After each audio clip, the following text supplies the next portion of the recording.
Assalamualaikum teman-teman. Seperti biasa sebelum mulai Mimin mendoakan semoga teman-teman semua selalu dalam keadaan sehat walafiat. Oke, kali ini kita akan melanjutkan Martial Master versi novel bagian 1080. Bagi yang baru bergabung, selamat bergabung. Dan bagi yang belum subscribe dulu lah agar Mimin tambah semangat lagi nih bikin videonya. Oke, kalau sudah kita langsung masuk ke isi ceritanya.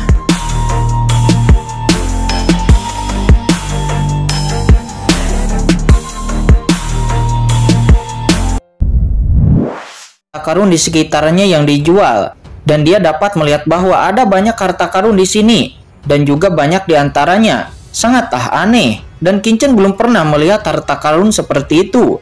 Ada juga beberapa harta karun khusus yang didedikasikan untuk ras lain, seperti cairan suci yang dapat membuat sayap Anda lebih kuat, dan pakaian sutra yang dapat membuat berat badan Anda lebih ringan dan tidak tunduk kepada aturan angin.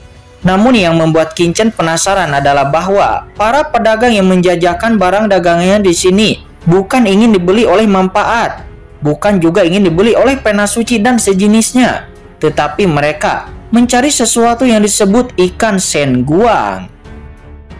Ikan sen guang, apa itu? Tanya Kincen. Ikan sen guang itu adalah spesies unik yang diproduksi di Sungai Nether Bintang dan juga merupakan mata uang paling umum di pasar hitam ini. Ikan jenis ini lebih jarang daripada pena suci. Faktanya banyak pejuang yang pernah Anda lihat, kecuali beberapa yang datang ke pasar gelap untuk berdagang. Selain itu, sebagian besar dari mereka datang untuk mencari ikan sen guang yang unik di pasar gelap. Ikan jenis ini sangat istimewa.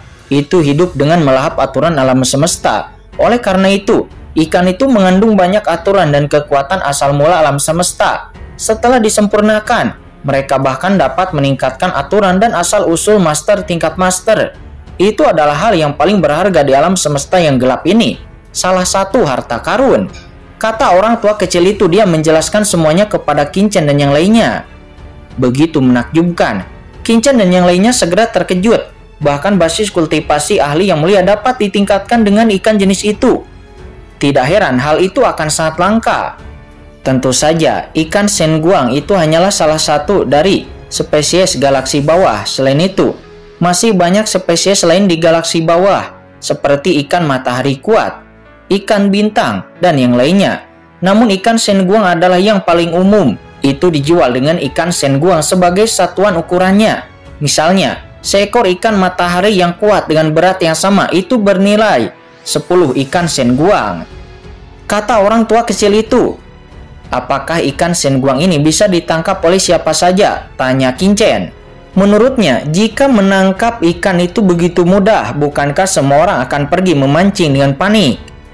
Siapapun yang memasuki pasar gelap bisa memasuki Sungai Bintang untuk menangkap ikan di dalamnya dengan menyewa kapal luar angkasa.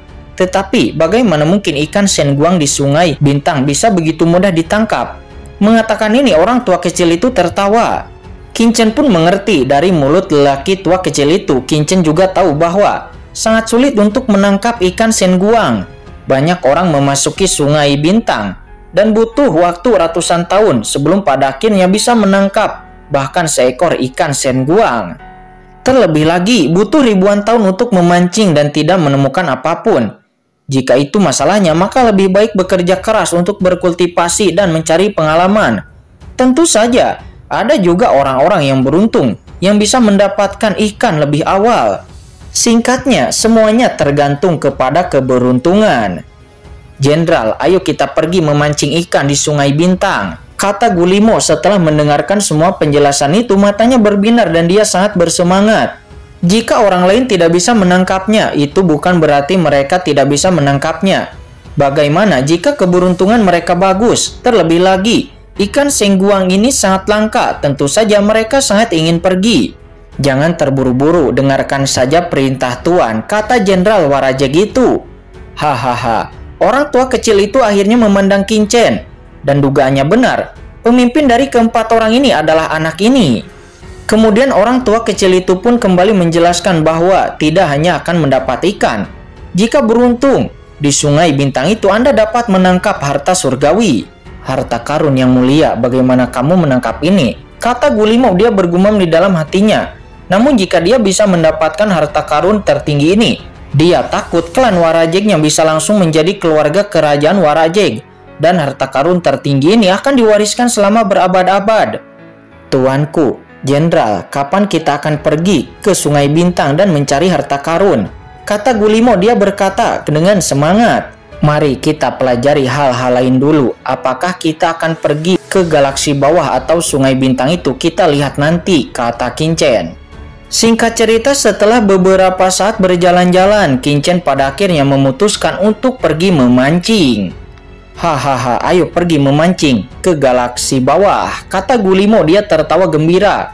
Dan sekelompok orang itu pun, dengan dipimpin oleh lelaki tua kecil itu, langsung pergi ke galaksi bawah atau Sungai Bintang. Singkat cerita, mereka pun telah sampai di Sungai Bintang.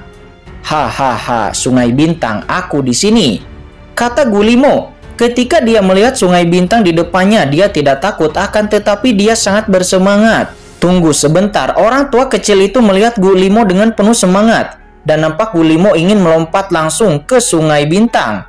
Orang tua kecil itu buru-buru menghentikannya dan berkata dengan suara yang dalam, semuanya, Sungai Bintang ini sangat berbahaya, sehingga Anda tidak boleh masuk secara fisik. Jika tidak, ketika Anda memasuki air bintang ini, Anda mungkin akan mati di tempat. Mendengar perkataan orang tua kecil itu, Guillemot terkejut dan dia pun buru-buru berhenti. Rambutnya ngeri. Warajeg lainnya di sampingnya yang bernama Junki Buman itu juga berkata dengan kaget, benarkah? Ya, itu benar. Sungai Bintang itu adalah tempat yang sangat berbahaya. Saya tidak tahu apa kekuatan Anda. Namun setahu saya, ahli Tianjun sekalipun tidak akan bisa masuk secara langsung. Anda harus naik kapal luar angkasa untuk memasuki Sungai Bintang ini untuk memancing, kata orang tua itu. Dia berkata dengan ekspresi serius dan dia memperingatkan semua orang. Lalu, tunggu apa lagi? Cepat dan sewa kapal luar angkasa, kata Guillemot dengan bersemangat. Kemudian orang tua kecil itu pun menyewa kapal luar angkasa. Singkat cerita, setelah beberapa saat, sebuah kapal luar angkasa yang rewot berlayar dari Laut Bintang. Seperti perahu daun, tetapi sangat stabil. Dan kapal luar angkasa itu pun berhenti tepat di depan rombongan Qingchen. Qingchen pun membayar satu pena suci guru suci kelas menengah untuk menyewa kapal luar angkasa ini. Untuk menyewanya selama 1 tahun. Ketika keempat Qingchen bersiap untuk menaiki kapal luar angkasa, tiba-tiba, tunggu, kita membutuhkan kapal luar angkasa ini. Sebuah suara dingin terdengar, suara itu sangat suram.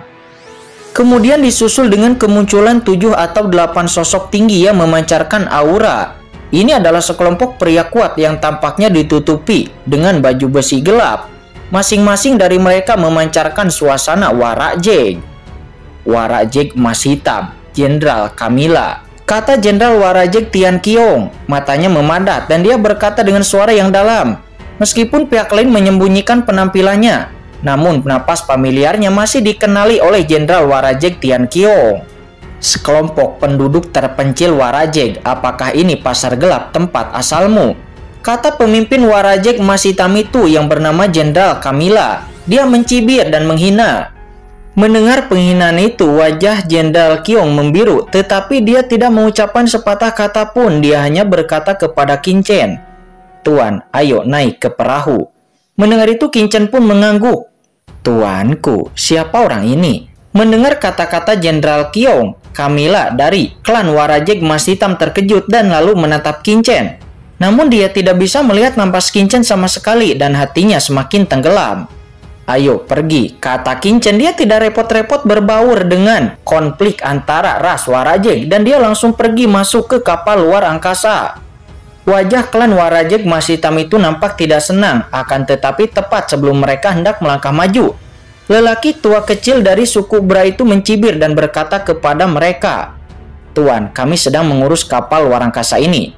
Jangan membuat masalah di pasar gelap ini. Jenderal Qiong, kamu beruntung hari ini, kata Camilla. Dia menatap Jenderal Qiong dan menus dingin. Akan tetapi dia tidak berani melakukannya. Dia pun berbalik dan pergi.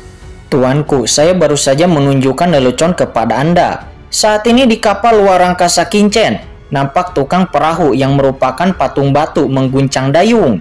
Dan kapal luar angkasa segera meninggalkan pantai. dan berlayar menuju lautan bintang. Tidak masalah, kata Qin-Chen. Dia melambaikan tangannya dan persepsinya benar-benar sunyi di lautan bintang ini. Jika Anda tidak memasuki lautan bintang, maka Anda tidak akan pernah tahu luasnya galaksi ini. Gelombang kekuatan hitam yang tak ada habisnya dan udaranya yang dingin. Sungguh ada ilusi berada di neraka Yama. Qin-Chen memiliki aturan kematian dan dia sangat tertarik kepada kekuatan kematian. Dia jelas merasakan ada bintang yang mengambang dan tenggelam di galaksi ini. Dan di laut bintang ini, ada napas kematian yang menyebar dengan dingin, membuat jiwanya serasa membeku. Ini memang seperti kekuatan yang disalurkan dari dunia bawah. Qin-Chen juga menemukan bahwa lautan bintang ini sangatlah misterius. Qin-Chen di dalam hidupnya dia telah melihat banyak tempat misterius. Tetapi, lautan bintang ini pasti bisa menempati peringkat 3 besar. Itu sebanding dengan lautan pasang surut. Hanya kuat tetapi tidak lemah. Ada peralatan memancing di sini. Anda bisa menggunakannya, kata orang tua kecil itu seraya mengeluarkan beberapa alat pancing. Saya lalu melihat beberapa alat pancing seperti topi, sarung tangan, dan yang lainnya. Semuanya, air di laut bintang ini sangat berbahaya dengan kekosongan yang kuat dan aura korosif. Sekali disentuh itu akan langsung membakar daging. Jadi jangan menyentuh air di laut bintang ini.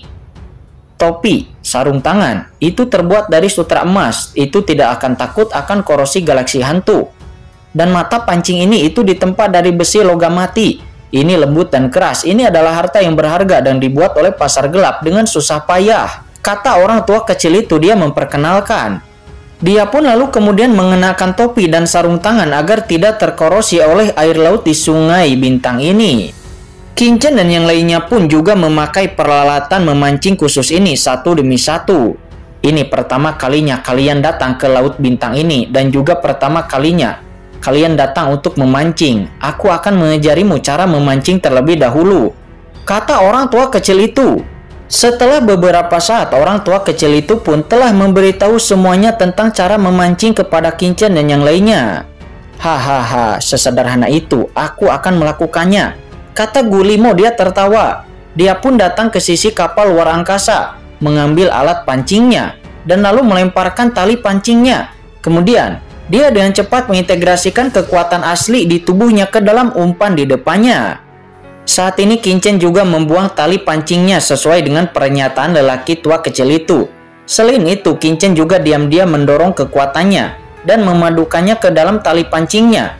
Tiba-tiba, Qin-Chen merasa jiwanya telah memasuki langit berbintang yang misterius, dan dia merasakan kekuatan misterius dan besar dari dasar galaksi ini. Seolah-olah ada sesuatu yang sangat menakutkan di jurang galaksi ini. Sungguh galaksi yang ajaib, kata Qin-Chen. Dia mencoba memperluas jiwa ke dalam galaksi ini, ingin melihat pemandangan di dalam galaksi ini. Akan tetapi jiwanya baru saja mendekati permukaan laut ini. Dia pun segera merasakan sakit yang membakar. Dia pun melihat ke sungai, dan nampak ada energi kekacauan di dalam sungai. Itu seperti sebuah jurang yang tak berujung, dan tidak ada cara untuk bisa melihatnya.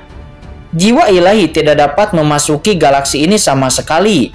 Qin-Chen sedikit terkejut. Galaksi bawah ini tidak bisa dianggap enteng.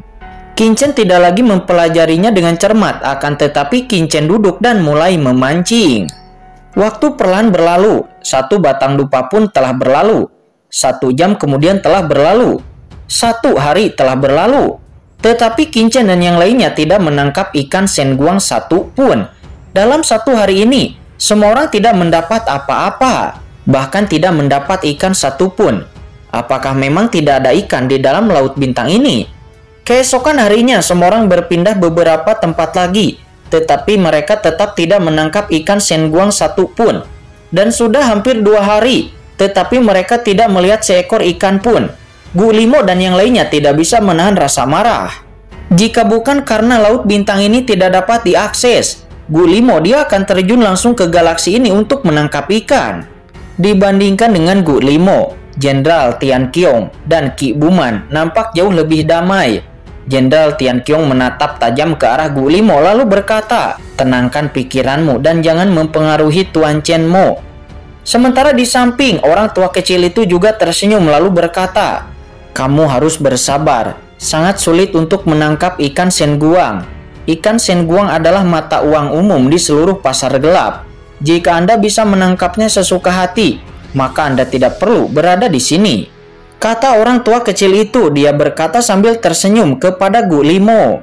Sementara saat ini Qin Chen dia telah mempersiapkannya sejak lama, tetapi Qin Chen tidak merasa terlalu cemas. Apalagi pikiran Qin Chen tidak sepenuhnya tenggelam di dalam memancing, melainkan tenggelam ke dalam galaksi hantu atau laut bintang di bawah. Jiwa Qin Chen selalu mengikuti pancingan ini ke dalaman galaksi hantu, dan dia menjalankan berbagai aturan untuk memahami kedalaman laut bintang atau galaksi bawah ini. Galaksi bawah ini sangat luas dan tidak terbatas serta juga mengandung banyak misteri. Bahkan hanya dengan melihat sedikit saja, itu sudah cukup untuk mengejutkan Qin Chen. Seolah-olah dia telah melihat dunia yang benar-benar baru. Alam semesta yang luas ini sungguh terlalu misterius. Selain itu, napas kematian yang keluar dari lautan bintang ini juga sangat bermanfaat bagi Qin Chen, memungkinkan dia untuk memiliki lebih banyak pemahaman tentang aturan kematian. Qin Chen tidak datang ke lautan bintang ini untuk memancing, lebih tepat dikatakan bahwa Qin Chen datang untuk berkultivasi. Lautan bintang ini sangat luas, namun di sepanjang jalan, Qin Chen dan yang lainnya juga bertemu dengan beberapa orang yang keluar dengan kapal luar angkasa untuk memancing seperti mereka. Seperti Qin Chen dan yang lainnya, pihak lain pun belum mendapatkan satu ikan pun. Dalam sekejap mata, sudah hampir 1 bulan sejak Qin Chen dan yang lainnya datang ke lautan bintang ini datang. Waktu telah berlalu selama 1 bulan. Dan selama 1 bulan ini, Qin Chen dan yang lainnya tidak menangkap satu pun ikan sen guang. Dan mereka hanya mendengar dari kapal luar angkasa lain bahwa seseorang telah menangkap 1 atau 2 ikan sen guang dari tempat lain. Akan tetapi, mereka sudah memancing di sini selama beberapa tahun. Ini terlalu membosankan, Pak Tua Kecil. Apakah kamu yakin tidak mengadu domba kami? Saya curiga tidak ada ikan sama sekali di galaksi ini.